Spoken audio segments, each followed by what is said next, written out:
Psalm saam met my Rinus van Sion in Parys. Vanmôre Psalm 147 in die opskrif.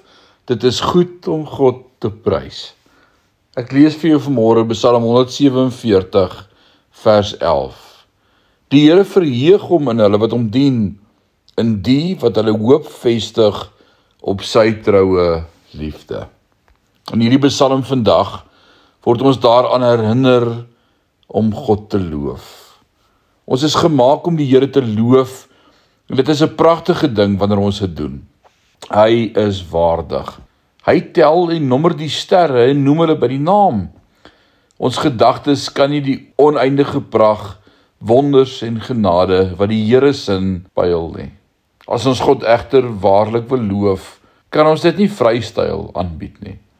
Ons kan nie likraat dinge doen waarvan ons hou en dit lof noem nie. Ons kan nie na die jagveld gaan en die aanbieding daarvan opeis nie. Net so min as wat ons vrouens na die winkelsentrum kan gaan en dit aanbidding noem.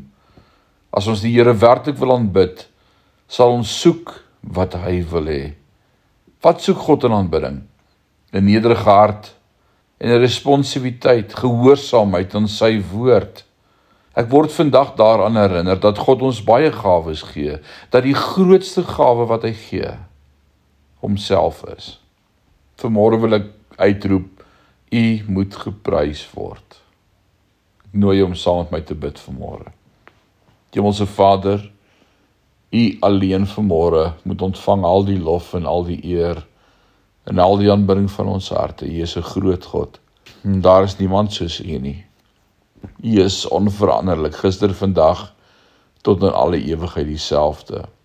U red ons met 'n sterke hand. U het 'n plan vir ons lewe. U trek voor ons uit. U verander ons harte.